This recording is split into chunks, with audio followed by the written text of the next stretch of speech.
Aquí, en el fondo del mar, en Terranova, Canadá, a más de 700 metros de profundidad, 727 para ser exactos, reposa el pesquero gallego Villa de Pitanxo desde el 15 de febrero de 2022.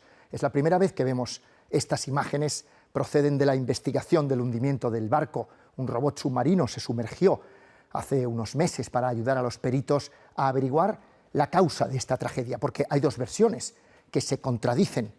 Este naufragio, en el que murieron 21 personas de la tripulación, es el más grave de los últimos 50 años de un barco español. Solo hubo 3 supervivientes, entre ellos el patrón, al que la Audiencia Nacional investiga por 21 presuntos delitos por homicidio imprudente. Hoy, en ¿Qué pasó en el Pitanxo?, analizamos lo que ocurrió.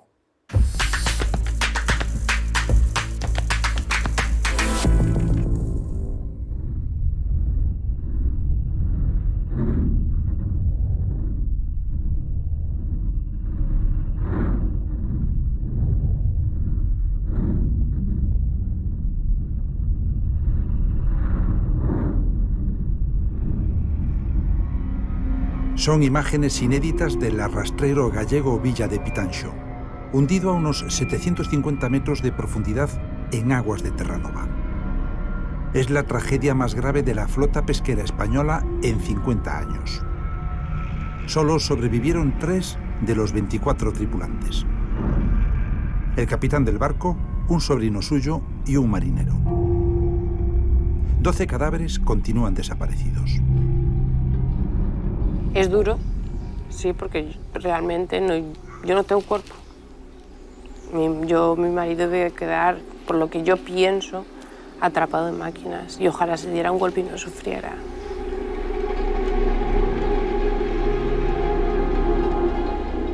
Yo creo que superar esto no se supera. Para estar un poco más aliviados, pues que el responsable o los responsables paguen por todo lo que han hecho. En principio, lo primero es determinar qué es lo que ha pasado ahí. O sea, quieren saber las causas del siniestro, quieren saber, ya saben que no van a recuperar al hijo y al hermano, pero no es una cuestión de dinero, es una cuestión de hacer justicia, yo creo. En el momento que el barco se hunde, dice abandonar el barco, tal, entra en pánico. Por lo que yo sé, mucha gente se quedó clavada porque no reaccionas, no tienes forma, es inevitable, y ahí ya se acabó todo. Es la primera vez que vemos al Pitanxo en el fondo del océano. Los peritos están analizando las imágenes. Sus informes serán claves en el sumario que instruye la Audiencia Nacional para aclarar las causas del naufragio.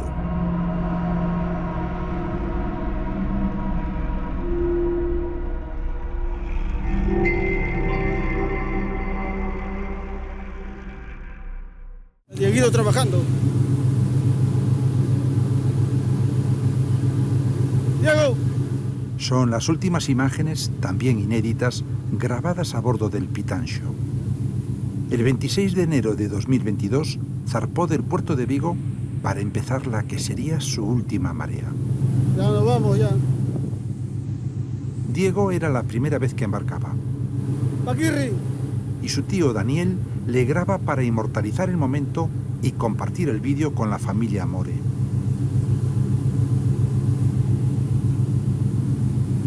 Hasta la vuelta, familia. 35 degrees. Aquí se reciben las señales de alarma de la flota española cuando ocurre algún incidente en el mar. Inicialmente se recibe una llamada de un equipo que es la llamada selectiva digital. Es una llamada que se transmite pulsando un botón rojo en un equipo que va a bordo de las embarcaciones y acto seguido, ¿no?, se recibe esa segunda llamada de socorro, alerta de socorro, que es esa activación de la radiobaliza que tienen instaladas los buques, los barcos, embarcaciones, para alertar en caso de hundimiento de la embarcación, ¿no? Si hablamos del Atlántico Norte, estamos hablando de toda la zona vemos aquí la zona de responsabilidad de rescate de Canadá y tomamos como referencia St. John's, pues unas 250 millas al este-sureste de St. John's es donde se produce ese siniestro. Los únicos que saben lo que pasó en el Pitancho son los 3 supervivientes. 2 de ellos, el patrón Juan Padín y su sobrino Eduardo Rial, mantienen la versión de que el barco se hundió al quedarse sin motor en mitad de un temporal, con olas de 8 metros. Yo después maniobro para resguardar un poco la popa, que no me entrara tanta agua por la popa. Y ahí vamos bien, y ahí pusimos más el viento de costado y ahí seguimos mirando. Ya llevábamos 15 minutos aproximadamente después de haber solventado ya el embarre, ya llevábamos 15 minutos mirando, ya quedaba poco cable por virar, y ahí es cuando se para el motor, nunca lo llaman a encender. Entonces, yo viendo que no me ponían el auxiliar para poder desviar maquinillas, y veo que el barco empieza a coger escora, y cada vez se acumulaba más el agua hacia proa, hacia babor. Los marineros sí que estaban ya en cubierto, todavía tampoco estaban. Los marineros estaban en la maquinilla, aún no estaban fuera, estaban detrás de las maquinillas. Al principio entraba poca agua, o sea, relativamente poca agua, pero el barco, digamos, que fue yendo más la popa al viento y al mar, al yo estar sin propulsión. Y entonces empezó a traer más agua. Ahí empezó a traer más agua, y de allá a poco, porque fue súper rápido, pues 5 o 10 minutos, empieza a escorar el barco. El barco empieza a escorar, y fui pues ya cuando yo di la voz de alarma de abandono, cuando hice las pitadas. El tercer superviviente, Samuel Cuesi, de origen ganés, ha declarado en la Audiencia Nacional que el barco se hundió en el momento en que la red se enganchó en el fondo marino, cuando el capitán la estaba recogiendo a cubierta. Estábamos virando poco a poco y el capitán de repente paró. Pero cuando paró, en principio no nos dijo nada. ¿Pero qué paró? ¿Paró las maquinillas de recogida? Sí, paró las o el buque. Paró de virar. ¿Y el buque seguía funcionando, seguía el motor? Sí, el motor funcionaba bien. Y paró de virar. Y estábamos ahí cubierta y no sabíamos en principio no sabíamos lo que estaba pasando. Y yo estaba ahí, pasó unos minutos y pasó el contramaestre y le dijo en inglés que parece que parejo está enganchado o hay un problema. De repente empezó a virar con mucha fuerza. ¿A virar con mucha fuerza a qué se refiere? A las maquinillas funcionando mucha fuerza y no cobraba los cables. No tiraba. Y de repente paró, y cuando paró empezó haciendo maniobras, girando a babor. Nosotros ya habíamos empezado a gritar, haría cable, y él no nos hizo caso. Cuando empezó haciendo una maniobra a babor, porque al girarse el barco hacia babor, le hizo escorar más, entra y salía, gente entraba y salía.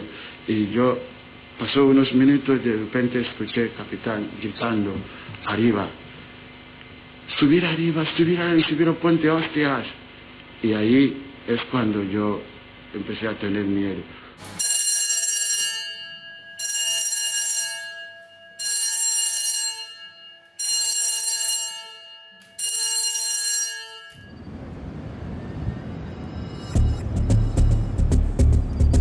En el momento de hundirse el barco, se recibieron 2 alertas de socorro en la base de rescate marítimo más cercana, en St. John's, capital de la provincia de Terranova, en Canadá. El mayor desafío es que no podíamos comunicarnos con el barco. No había forma de contactar con ellos. No había comunicaciones para poder saber que estaban bien. Así que asumimos que estaban pasando momentos angustiosos. Aquí está la isla de Terranova y esto es St. John. Aquí está la base de nuestra guardia costera. Y aquí, en este pequeño punto rojo, es donde el Villa de Pitancho se hundió. Muy cerca de allí se sitúan nuestras plataformas petrolíferas, un lugar importante porque tienen combustible y pista de aterrizaje para helicópteros. Nuestro helicóptero, desde Gander, nuestra base situada aquí arriba, no era capaz de alcanzar la zona de rescate y poder regresar de forma segura. Así que necesitaron volar a la plataforma petrolífera, repostar y salir rápidamente hacia la zona de búsqueda.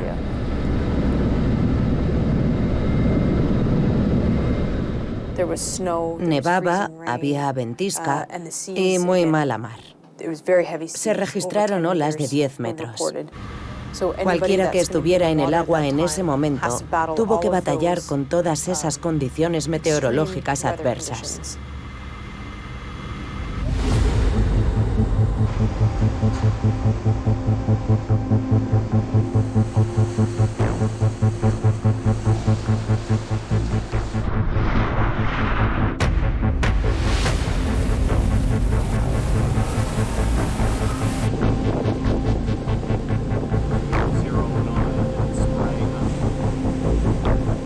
Un barco de rescate tardaría más de 24 horas en recorrer las 250 millas de distancia.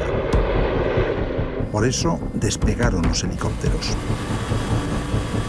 Había rachas de viento de 40 nudos y lluvia helada. Aún no había amanecido y el temporal complicaba la maniobra.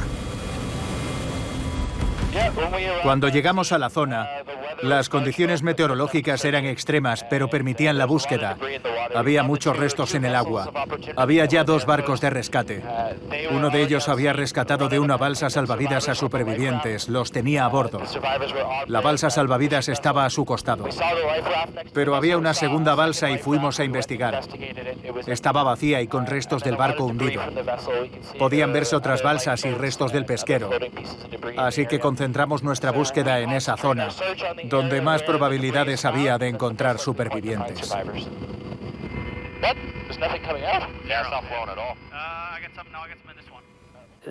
Las condiciones marítimas eran tan malas que incluso cuando conseguimos descender, nos costó distinguir qué tipo de restos había allí. Afortunadamente, había otros barcos en la zona que pudieron hacer tareas de rescate. Era un día muy difícil por las condiciones meteorológicas.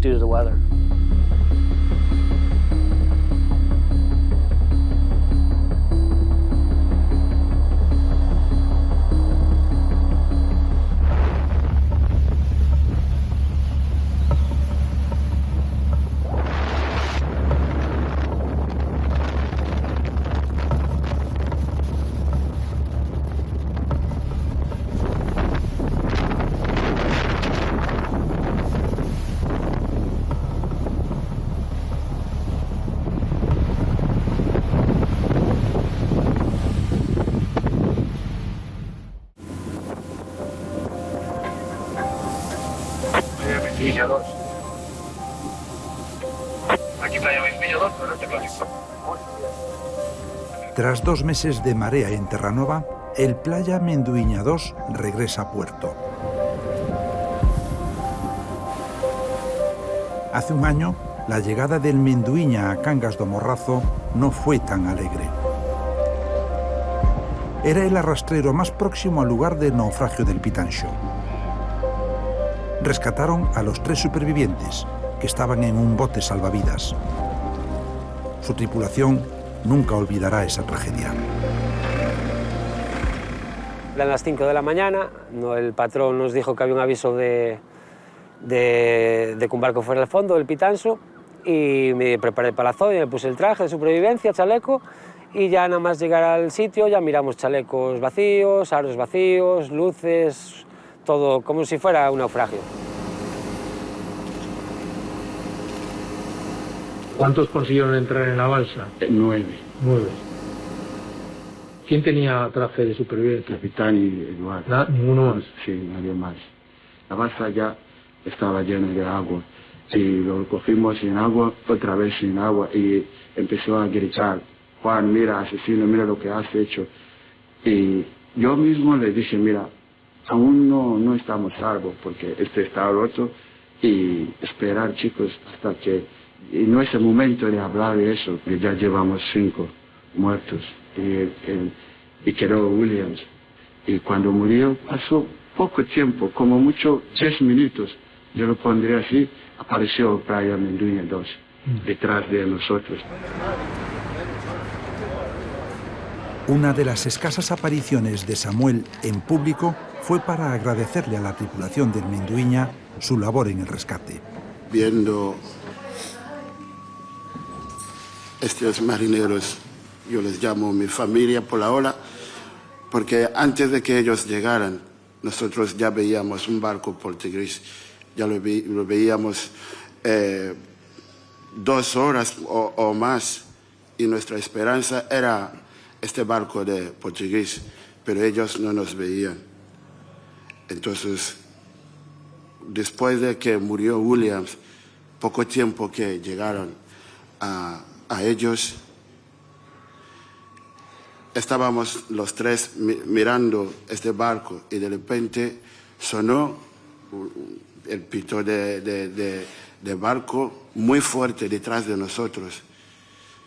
De allí supe que al final no iba a morir, porque cuando murió William, yo que no llevaba el traje, ya acepté que yo iba a ser el siguiente. El capitán del Menduña dio orden de arriar una Zodiac con 2 hombres a bordo. Nano era uno de ellos. Había estado enrolado en el Pitancho tiempo atrás. Tenía amigos entre los náufragos y no se lo pensó 2 veces.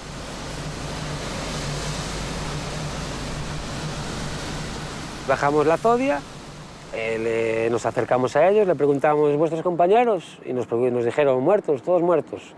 Nos arrimamos a la Zodia y ya pude ver 4 cadáveres en el suelo.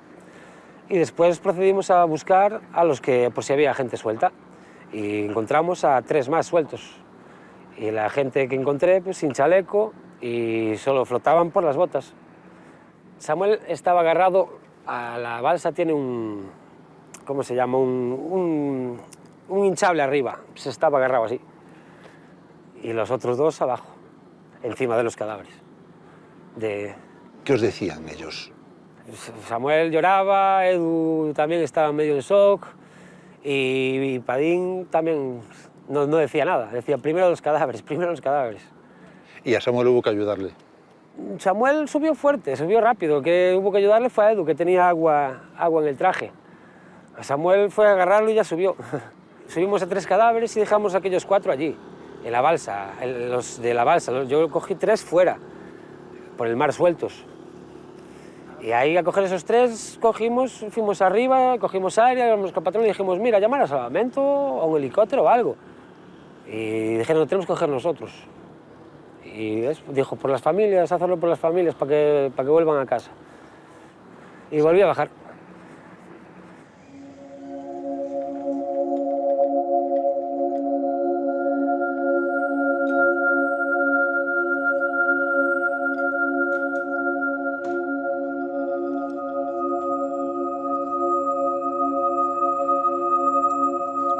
Aquí estamos ante una placa que da visibilidad a una desgracia, que tiene a los 21 todos iguales ahí, a los 21 fallecidos, 12 de ellos desaparecidos. Y todos están ahí, siempre con nosotros, aunque sin vosotros. Y eso es el aliento que nos ha dado y que nos cohesiona.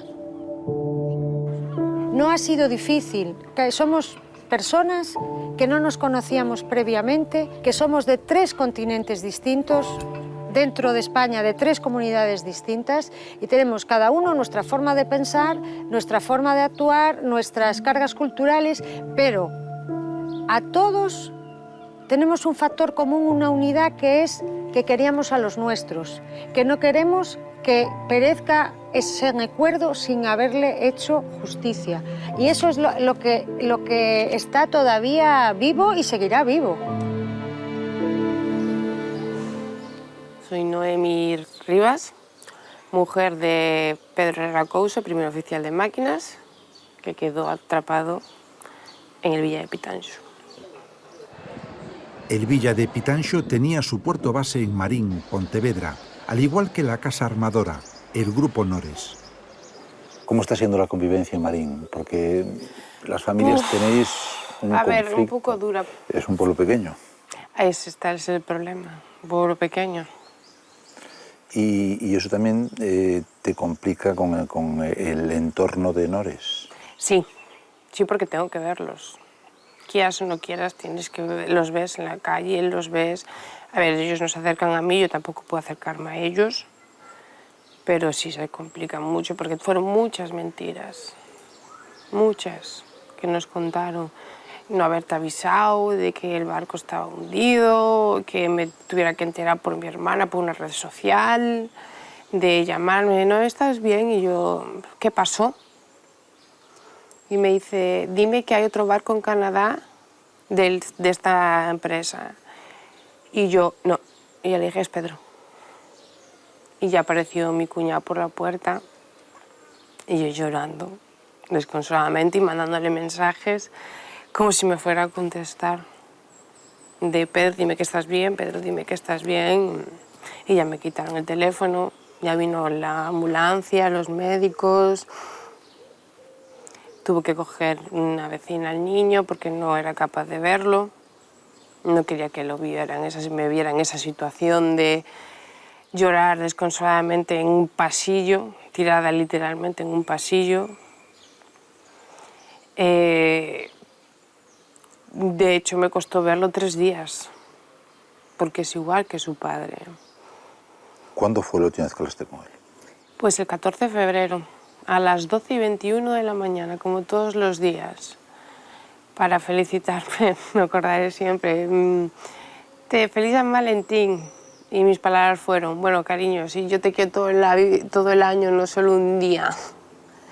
Y dice, bueno, dentro de poco nos vemos. Y estoy por primeros carnavales del niño.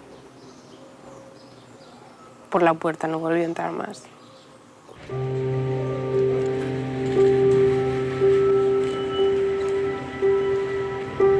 La tragedia del Pitancho golpeó con saña a los More.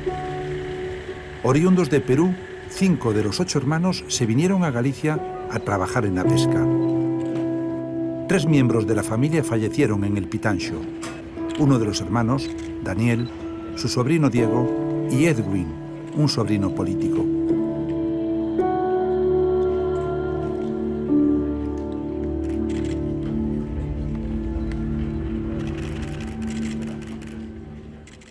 Teníamos esa impaciencia porque decían 3 supervivientes, de los cuales 2 eran el patrón y su sobrino. Y claro, al principio decían el otro superviviente es un peruano. Luego decían es peruano sí, pero es joven. Entonces decíamos, bueno, nuestro primo. Luego decían no, que no se sabe. Entonces estábamos con esa impaciencia, pero cuando llegó la noche ya nos dijeron que no, que es Samuel. Pablo tiene un recuerdo anclado en la memoria. El momento de la despedida de su tío y de su primo, que ya estaban a bordo del Pitancho. Nos despedimos allí,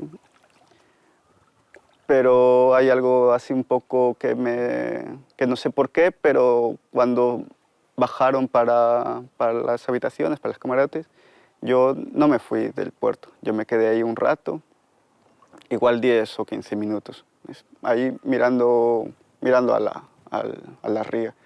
Y me llaman de nuevo, que se habían olvidado una cosa de darme, ¿no? Y me dijeron, ¿ya estás cerca acá? Les digo, no, estoy aquí aún. Y se sorprendieron un poco, ¿no? Y dice, ¿cómo estás aquí? Y le digo, bueno, estoy aquí.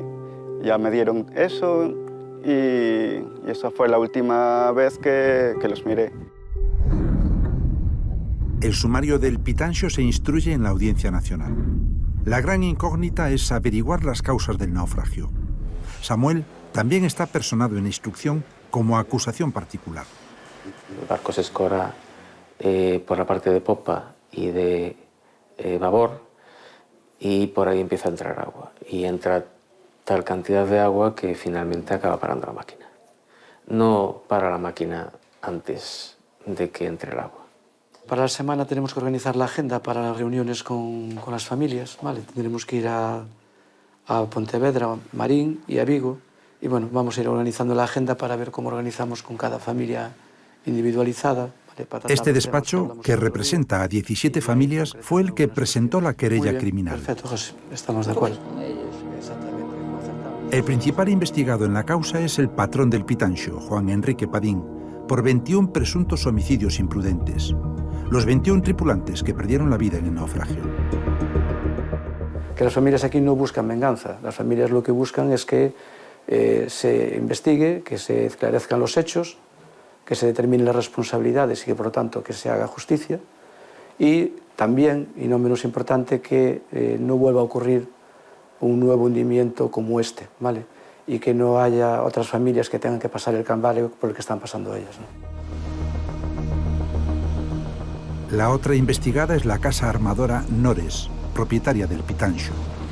Está representada por el despacho Amia Abogados, especializado en siniestralidad marítima y en naufragios de barcos. Han declinado participar en el documental, pero han respondido a un cuestionario. Su eje argumental es que cuando se hundió el Pitanxo no estaba embarrado, es decir, enganchado por la red al fondo del océano. Y para demostrarlo, argumentan que en los minutos anteriores al naufragio navegaba a 0,8 nudos de velocidad, a pesar de estar sin motor, porque iba arrastrado por las corrientes y por la deriva del propio buque.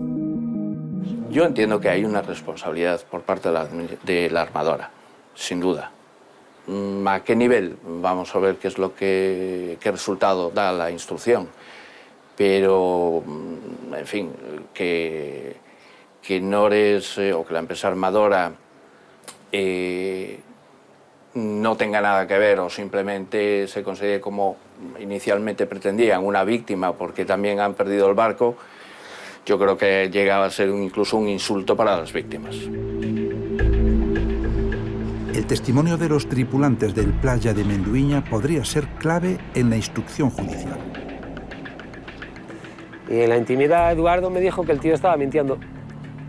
Que él corrió, sintieron la escora, estaban enganchados abajo, se sintieron la escora, corrieron para arriba todos, salieron como pudieron y el barco fue al fondo, supuestamente nadando enganchó la cincha que hay blanca de la balsa, la siguió y ya miró al tío en la balsa.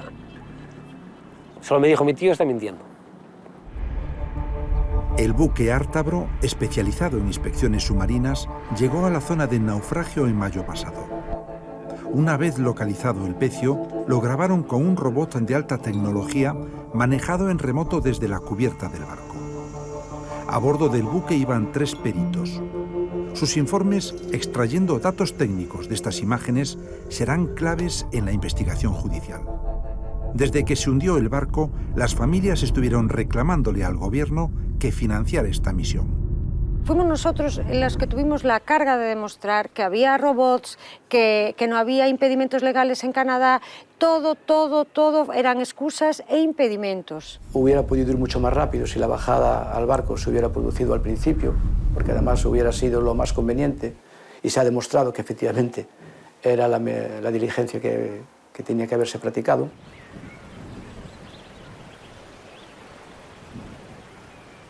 Manuel Queimaño ha estado 25 años de patrón en el puente de mando de un congelador en Terranova.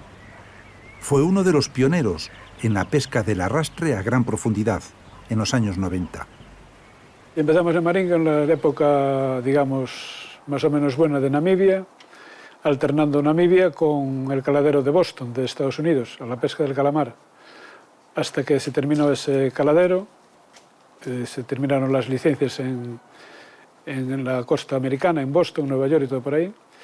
Y volvimos a Namibia, alternando con Argentina, con las 200 millas de Argentina, Malvinas, y ya los últimos 25 años aquí en el caladero de Nafo, en el Atlántico Norte. Terranova. Terranova. Entonces apareció el fletán, una especie que estaba muy requerida en el mercado japonés, mercado alemán. Aquí era desconocido, pero se vendía muy bien y lo pagaban en el acto. Vamos. San Fletán, decía un armador que ya no está por aquí, que fue el que salvó realmente la flota de congeladora. Manuel estuvo de patrón en el Pitanxo en 2 mareas.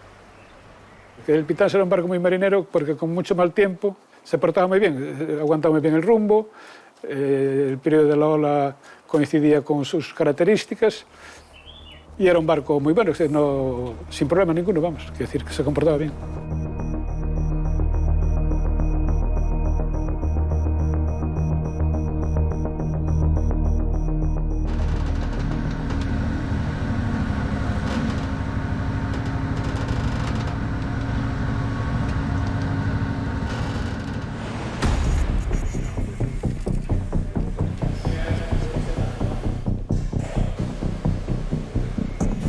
La base aérea militar de Gander, en Terranova, fue un punto estratégico para la aviación canadiense y norteamericana en la Segunda Guerra Mundial. Aquí tiene su cuartel general el 103 Escuadrón de Búsqueda y Rescate en alta mar. Como referencia, chicos, estáis muy lejos de casa. El tiempo allí es mucho mejor. Los pilotos estuvieron un día y medio buscando supervivientes del Pitancho sin resultado.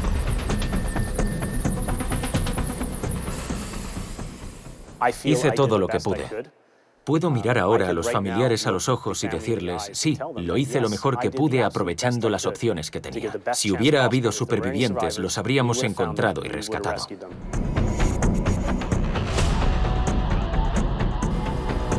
El helicóptero Cormoran es la joya de las fuerzas aéreas canadienses. Tiene capacidad para evacuar hasta 16 heridos. Sus 5 tripulantes se entrenan para enfrentarse a misiones de rescate de máximo riesgo. No solo buscamos cadáveres, buscamos supervivientes. La cantidad de personas desaparecidas allí es la más alta de cualquier otro naufragio en esa zona. Eso lo hizo inusual, también el alcance. Estábamos muy cerca del límite de distancia de la costa para que un helicóptero así pueda buscar de forma eficaz. Eso es lo que hizo que este rescate fuera único y excepcional.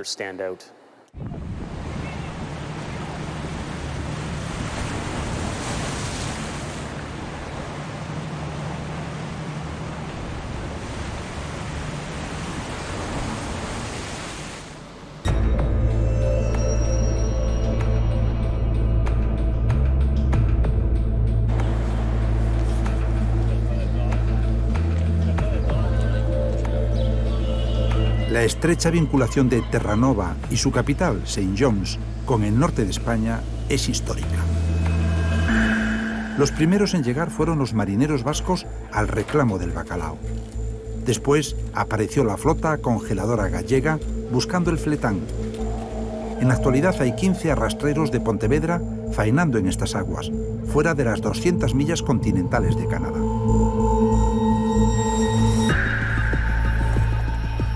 Cuando empezamos a pescar ahí, empezamos a pescar a más de 1000 metros, 1200 metros, 1600 metros, y resulta que cuanto más profundidad, más pesca conseguimos y mejores tamaños de pesca. Todo esto fue algo que nunca había ocurrido, vamos.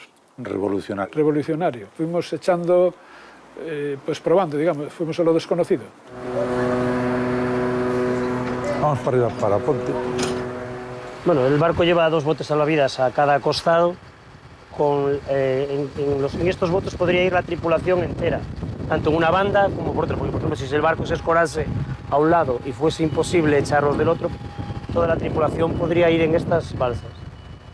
Estas balsas, bueno, pues en caso de que haya necesidad de echarlas al mar, se destrincan de aquí, se tiran y esta driza le das un tirón y hace que la balsa automáticamente se hinche ella. Y después también la recuperas.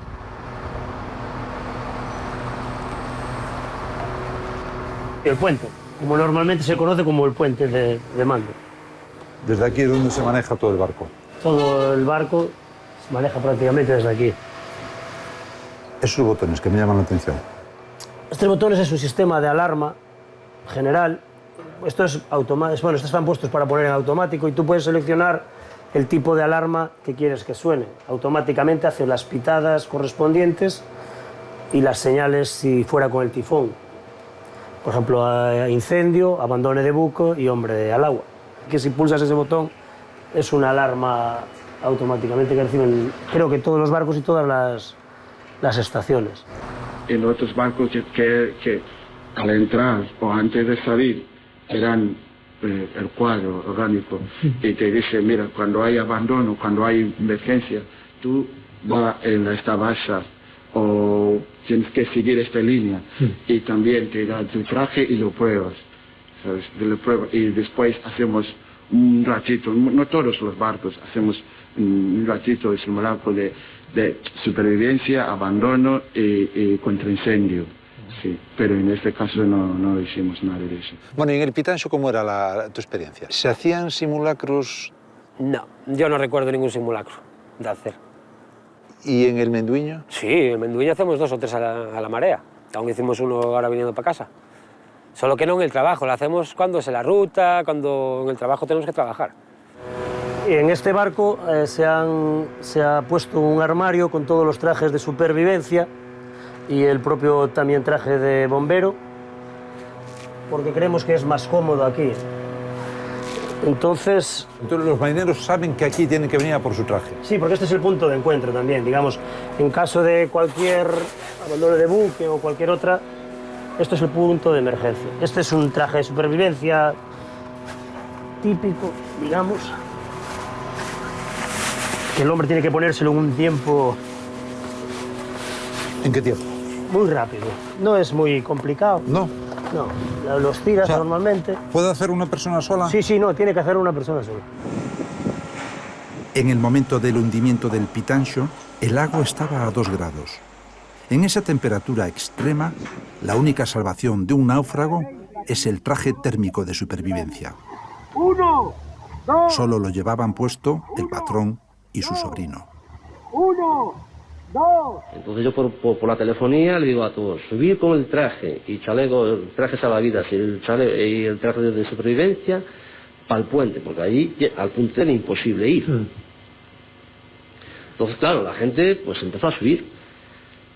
Usted estaba en el puente. Yo estoy en el puente. ¿Y usted, en ese momento, cuándo se pone el traje de supervivencia? En el momento que yo pito al abandono y ya hice una llamada selectiva por el VHF por saber me escuchaba, no tengo contestación ninguna, pulso el botón de emergencia ya en el VHF, el BIS 3, con la misma a la telefonía del 3 y ahí es cuando me pongo el traje de supervivencia y el chaleco. Cuando el capitán gritó, algunos entraron al camarote a buscar, ¿cómo se llama?, traje de supervivencia. Pero yo, mi camarote, sabía que estaba bolsos de traje ahí colgados, pero no sabía cuál era el mío, porque nunca me lo dieron, para saber cuál es mi talla o no. Entonces, tomé la decisión que, mira, si igual entro, cojo uno y no me cabe, igual me voy a perder el tiempo. Entonces yo subí directamente. Vamos ahora hacia dónde, hacia popa, ¿no? Hacia la popa del barco, sí. Esta es la cubierta principal, donde cuando sube el aparejo se queda, digamos, aquí, en esta zona. Y esto es muy importante. Esta es la maquinilla principal, sí. ¿Qué es esto? La maquinilla principal, donde está el cable que es el que va a las puertas y al aparejo, digamos. O sea, esto es lo que va arrastrando el aparejo, digamos. Sí, donde queda firme el aparejo, digamos. Es como si hubiese unas cuerdas que sujetas el aparejo y cuando llegas a la profundidad que tú quieres y ahí el barco ya empieza a navegar en arrastrando y entrando el pescado, claro.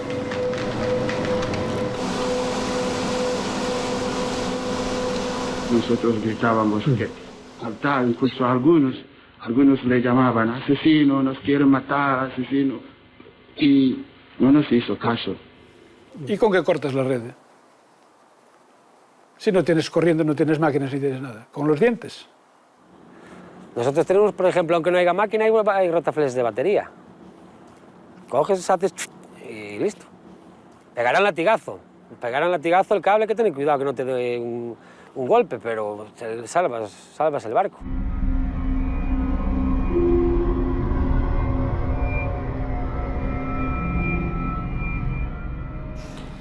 Unos, por gracias, tienen sus cuerpos, tienen donde llevarle flores, no tienen donde cerrar más o menos un pequeño círculo, pero yo no. Yo lo que necesito para poder cerrar el círculo es que se acabe todo esto.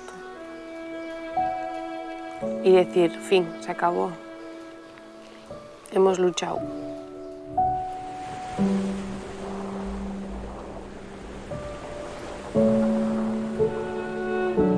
Queremos saber la verdad y que se investigue y que se conozca las causas, que no se archive y que digan aquí murieron 21 personas y que no se haga absolutamente nada. Eso no lo consentimos ni lo consentiremos nunca.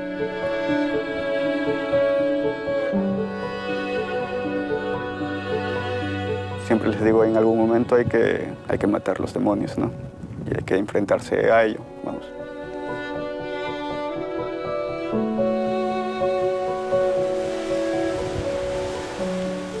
William Arévalo, Ricardo Arias, Jonathan Calderón, Juan Antonio Cordero, Edwin Córdoba, Ricardo Cruz, Rogelio Franco Damaso, Francisco de Casa, Juan Martín Frías, Fernando González, Raúl González, Pedro Herrera, Miguel Lumbres, Daniel More, Diego More, Francisco Navarro, Eddie Oputo, Martín Quino, Fernando Santomé, Michel Tete, Pelungo Duré.